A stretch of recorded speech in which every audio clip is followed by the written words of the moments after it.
এখন কোন কাজ আইসা পাবেন? যারা সিঙ্গাপুরে আসবেন নতুন, তারা আসলে আইসা ভালো কোনো কাজ পাইবেন না, এটা কনফার্ম ধরে রাখেন। আমি যখন সিঙ্গাপুরে আসছিলাম 2022 সালে, 5 লক্ষ টাকা খরচ হয়েছিল এই ট্রেনিং সার্টিফিকেট সহ, সিঙ্গাপুরে আসা সহ কাজ করা একেবারে সব মিলায়া 5,50,000 টাকা দিয়েছিলাম। ধরেন আপনি আনস্কিলে সিঙ্গাপুরে আসবেন, তাইলে আপনার জন্য মনে হয় যে এই 5 থেকে 6 লাখ টাকা খরচ করলে আসতে পারবেন, এটা 8 লাখ টাকা নিতেছে অনেকে। এই যে 2 লাখ টাকা ওই বাংলাদেশি এজেন্সির ব্যবসা। সিঙ্গাপুর আসার আগে যদি আপনি সিঙ্গাপুর সম্পর্কে অনেক কিছু জানতে পারেন, তাহলে তো আপনার জন্য খুবই ভালো হয়, লাকি হয়। এমন অনেক হতভাগা আছে যারা সিঙ্গাপুরে আসবে বা এসেছে, তারা তার আগে অনেক কিছুই জানতে পারে নাই। তো গাইস, যদি আপনি নতুন হয়ে থাকেন অবশ্যই এই ভিডিওটা দেখবেন যারা নতুন আসবেন, যে সিঙ্গাপুর আসার আগে যদি আপনি সিঙ্গাপুর সম্পর্কে সব জেনে যান, তাহলে আপনার জন্য কতটা ভালো হয়। অনেকে সিঙ্গাপুরে আইসা তারপরে পস্তায়, কাশ যদি এই ভিডিওটা আগে পাইতাম, আগে দেখতাম। তাহলে কারণ অনেকেই পস্তায়। মনে করেন বর্তমানে যারা আসবে সিঙ্গাপুরে এজ এ নতুন ওয়ার্কার, অবশ্যই তাকে পস্তাতে হবে যদি সে এই সমস্ত ব্যাপারগুলোতে না যায় না আসে। তো গাইস, কি কি ব্যাপার যায় না আসলে আপনার জন্য ভালো হবে, অবশ্যই চলেন আজকের এই ভিডিওটাতে শেয়ার করার চেষ্টা করব। তো প্রথমে আপনাকে, যখন আপনি ভাববেন যে সিঙ্গাপুরে আসবেন, তো সিঙ্গাপুর আসার আগে সিঙ্গাপুরের আইন কানুন জানতে হবে, পাশাপাশি এখানে কি কি কাজ আছে, আপনি নতুন হিসাবে আইসা আপনি কোন কাজটা করতে পারবেন, কেমন স্যালারি আপনার হবে নতুন হিসাবে।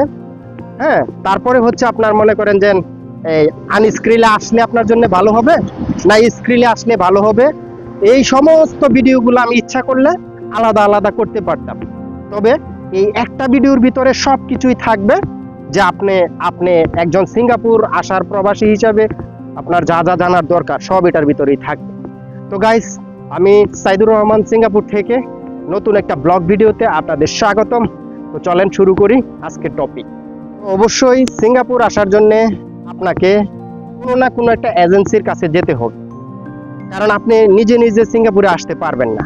কারণ সিঙ্গাপুরে আসতে যে প্রসেসিংটা, যেই কাগজপত্রের ম্যানেজের ব্যাপার, এগুলো আসলে একটা মাধ্যম করে থাকে, আর সেই মাধ্যমটা হচ্ছে সিঙ্গাপুরেরই লোক।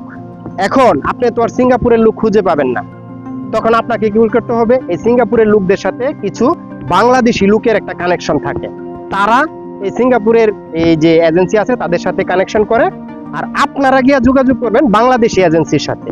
এই জায়গায় কিন্তু টাকাটা বেড়ে যায়। ঠিক আছে, একটা লোক যখন বাংলাদেশ থেকে সিঙ্গাপুরে আসবে, তার সর্বমোট খরচ হয় কত, এই জিনিসটা বলি। মানে প্রথম না, দ্বিতীয়বার যদি আসতে চান, ধরেন আপনি একটা কোম্পানি থেকে রিজাইন দিয়ে চলে গেছেন, এখন আসতে চাইলে আপনার কত খরচ হবে, এই জিনিসটা আমি আপনাদেরকে বলে দিই। আপনি বাংলাদেশে চলে গেছেন, এখন আবার আসবেন সিঙ্গাপুরে, আপনার খরচটা হচ্ছে, এখানে আপনার যে সিঙ্গাপুরের যে এজেন্টরা আছে তারা নেয় টোটাল 1,900, 800 এইরকম টাকা। আর বাকিটা হচ্ছে আপনি টিকিট কাটবেন, বিএমইটি কার্ড করবেন। বিএমইটি কার্ড করতে লাগে $7,070, টিকিট কাটতে লাগে $350। হ্যাঁ, ধরেন $400 এখানে দিতে হইব এই যে সিঙ্গাপুরের যে এজেন্সি আছে, তারা যে আপনার এখানে আইপি টাইপি ম্যানেজ করে দিব, তাদেরকে দিতে হইব $800। $8,400 খরচ হবে। কিন্তু এই একটা লোক এখন বাংলাদেশ থেকে সিঙ্গাপুরে আসতে চাইলে নিতেছে কত, $2,400, $2,200, $2,500। ওই বাদ বাকি টাকাগুলো হচ্ছে এই যে বাংলাদেশি লোক ধরছেন এজেন্সি, তাদের ইনকাম। মানে বিনা পুঁজিতে ব্যবসা করে আর কি তারা, বুঝেন নাই? বাংলাদেশির যে লোকগুলো আছে, তারা এই সিঙ্গাপুরের এজেন্সির সাথে যোগাযোগ করে বলে যে আমার একটা লোক আছে, পাসপোর্ট দেই, হ্যাঁ আইবো সিঙ্গাপুরে। তখন এই সিঙ্গাপুরের এজেন্সিরে দেয়, হ্যাঁ আইপি লাগায়া দেয়, টিকিট মিকেট কাটাতে, হ্যাঁ সব তো ওই যে আপনি দিতেছেন $2,200, এন থেকে হ্যাঁ কাইটা কইটা দিতেছে, বিএমইটি কার্ড বানাই দিতেছে, ফাঁকে দেখাই মনে করেন যে $700, $800, $1,000, যার কাছ থেকে যেমন বেশি নিতে পারে। তো গাইস, বুঝতে পারছেন? হ্যাঁ, এখন এটা হচ্ছে পুরাতনের জন্য বললাম। এখন যারা নতুন, একেবারেই নতুন সিঙ্গাপুরে আসে, তাদের খরচটা বলি। আমি যখন সিঙ্গাপুরে আসছিলাম 2022 সালে, 5 লক্ষ টাকা খরচ হয়েছিল এই ট্রেনিং সার্টিফিকেট সহ, সিঙ্গাপুরে আসা সহ কাজ করা একেবারে সব মিলায়া 5,50,000 টাকা দিয়েছিলাম। আর সেই এখন একই জিনিস 2026 সালে আপনি সিঙ্গাপুর আসতে গেলে আপনার কাছ থেকে কারো কাছ থেকে নিতেছে 12 লাখ, কারো কাছ থেকে 13 লাখ, কারো কাছ থেকে 16 লাখ সার্টিফিকেট সহ। হ্যাঁ, তাহলে এবার বুঝেন যে আসলে কই গেছে কি আসল বিষয়। কারণ আপনিও চাচ্ছেন সিঙ্গাপুরে আসার জন্য, আরেকজন ব্যক্তি চাচ্ছে আসার জন্য, এখন পাঠাইতে পারতেছে 2 জন রে, অ্যাপ্লাই করে 10 জনে, যে ভাই আমারও নেন আমারও নেন। তখন এই বাংলাদেশি এজেন্সি গুলাই আসলে কিছু টাকা পয়সা বাড়ায় দেয়, বুঝছেন। সিঙ্গাপুরে এত টাকা লাগে না। স্কিল করার জন্য সিঙ্গাপুরে আপনি যে কোম্পানিতে আসবেন, ধরেন আপনি আনস্কিলে সিঙ্গাপুরে আসবেন, তাইলে আপনার জন্য মনে হয় যে এই 5 থেকে 6 লাখ টাকা খরচ করলে আসতে পারবেন। এটা 8 লাখ টাকা নিতেছে অনেকে, এই যে 2 লাখ টাকা ওই বাংলাদেশি এজেন্সির ব্যবসা। যাই হোক, আপনি যে কোম্পানিতে আসবেন এই কোম্পানির যদি আপনি বলতে পারেন যে ভাই বা বস আমার স্কিল কর্মু একটু সুযোগ দিই, তখন দেখা গেল আপনার বস আপনাকে সুযোগ দিল, আপনি নিজের টাকা দিয়ে অ্যাপ্লাই করে যে পরীক্ষা দিতে পারবেন। 1300 থেকে 1400 ডলার লাগে স্কিল করার সার্টিফিকেট নিলে, বুঝছেন। 6 লাখ টাকা লাগবে আসতে, আর এই ধরেন না 2 লাখ টাকা লাগবে আমরা পরীক্ষা দিতে, 8 লাখ টাকা। সেই স্কিলের লোকগুলার এখন নিতেছে কারো কাছ থেকে 13 লাখ, 14 লাখ, 12 লাখ, 15 লাখ, মানে যার কাছ থেকে যেমন নিতেছে। এই যে আপনি জানেন না যে কিভাবে আসবেন, কার কাছে যাবেন, তো এর জন্য আপনার বাংলাদেশে ধরুন লাগে, আর কিছু করার নাই। মাঝে মধ্যে মনটাই কয় যে এই দালালির ব্যবসা এনে শুরু করবো, বিনা পুঁজির ব্যবসা। হ্যাঁ, এখন হইছে আপনি তো বুঝতেই পারছেন যে স্কিল ছাড়া আসলে বর্তমানে সিঙ্গাপুরে কয় টাকা লাগে, আর স্কিল করবেন আইসা, স্কিল করতে এখন সিঙ্গাপুরে আসতে গেলে মোটামুটি 1 বছরের সময় বেশি লাগবে আপনার স্কিল করতে। বাংলাদেশে কোনো স্কিল করা যাবে না, 2 বছরের সময় লাগতে পারে। যদি কোনো এজেন্সি বা কোনো সেন্টারে বলে আপনারা 4 মাসের মধ্যে করায় দিব, ডাহা একটা মিছা কথা কইতে আছে, এটা বুঝা রাখেন। তো বুঝতেই পারছেন, বর্তমানে আনস্কিলে সিঙ্গাপুরে আসতে চাইলে আপনার কাছ থেকে 8 লাখ নিবে, আর স্কিল কইরা আসতে চাইলে সিঙ্গাপুরে আপনার জন্য আইসা স্কিল করবেন এখানে 11 লাখ, 12 লাখ টাকা, 13 লাখ টাকা, যার কাছ থেকে যেমন নিতে পারে। এখন কোন কাজ আইসা পাবেন? যারা সিঙ্গাপুরে আসবেন নতুন, তারা আসলে আইসা ভালো কোনো কাজ পাইবেন না, এটা কনফার্ম ধরে রাখেন।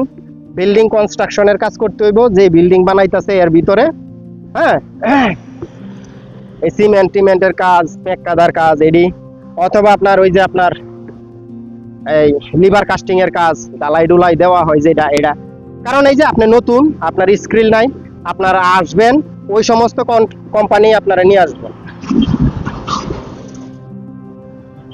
ওই কোম্পানিগুলো আনে আপনারা 1 বছর কাজ করাইবো, ফাঁকে দিয়া কোম্পানি সুযোগ দিব আপনার স্কিল করার জন্য।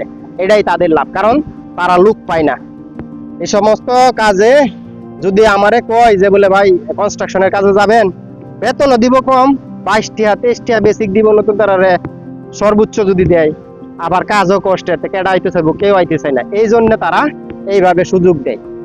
এখন আপনি যদি যে এজেন্সির মাধ্যমে আসবেন, যদি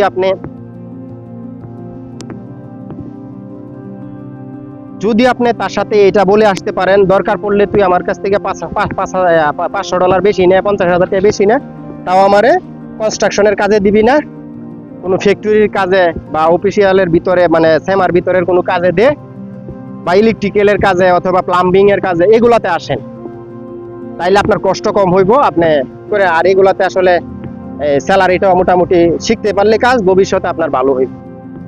তো আশা করি বুঝতে পারছেন যে আপনি নতুন নরকাররা কি করবেন। পুরাতন যারা আছেন তারা যদি আসতে চান, তারাও কিন্তু হিসাব করে আইসেন, কারণ এজেন্সি কিন্তু এখন সিঙ্গাপুরে কিন্তু কনস্ট্রাকশনের কাজে লোকের দরকার বেশি পড়ে, তারা বাইলবুল দিয়া ওইটাইতেই আনে। দেখা গেল আপনি বললেন একটা বাংলাদেশের এজেন্সিরে যে ভাই আমি পেন্টিং এর কাজ জানি, আমার একটা আইপি বাও করেন। এখন একটা কনস্ট্রাকশন কোম্পানির লগে কথা কইবো যে একটা বই আছে, আপনি আইপি লাগান, যার কোম্পানিরে জিগাইবো যে আপনার পেন্টিং এর কাম আছে, কনস্ট্রাকশন কোম্পানি কইবো হ্যাঁ আছে আছে, যেই কামের কথা কইবেন এটাই আছে, পরে ওই লোকটারে নিয়ে আইবো, আইনা হাইরা দিব, পরে মনে করেন যে আপনি আয়া বললে আর কি করুন যাবো, এজেন্সি কইবো কি করার আছে, গেছেন গা হনে, আর তো কোনো অপশন নাই, করতে তাহেন, পরে ট্রান্সফার দিয়ে আপনি 1-2 মাস পরে খুদাই এটা ফাও, বুঝছেন। এরকম যাতে ফাঁদে কেউ না পড়েন, বুঝা হইন না, চেক দিয়ে তারপরে আইবেন। যদি চেক না দিতে পারেন আমারে জানায়েন, আমি কইরা দিব ইনশাল্লাহ। তো যাই হোক গাইস, অ্যাকচুয়ালি ভিডিও বানানোর জন্য আসছিলাম এই যে বাহিরে।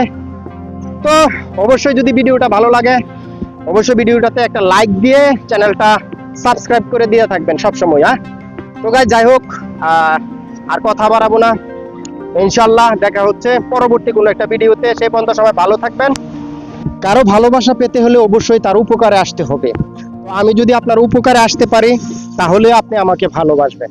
তো যাই হোক গাইস, চেষ্টা করব আপনার উপকার করার জন্য। সিঙ্গাপুরে আসা সম্পর্কে যত কিছু প্রশ্ন থাকে অবশ্যই করবেন। আজকে আমার নতুন চ্যানেল, আপনাদের 10 জনের উপকার করতে পারলে 100 জনের মধ্যে 10 জনই আমাকে ভালোবাসবেন। এভাবেই আস্তে আস্তে বেড়ে যাবে ইনশাল্লাহ।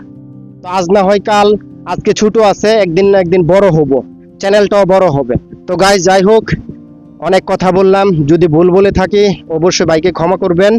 আর ইনশাল্লাহ অবশ্যই আমার চ্যানেলটা সাবস্ক্রাইব করে দিবেন। তো গাইস, এতটুকুই। আসসালামু আলাইকুম।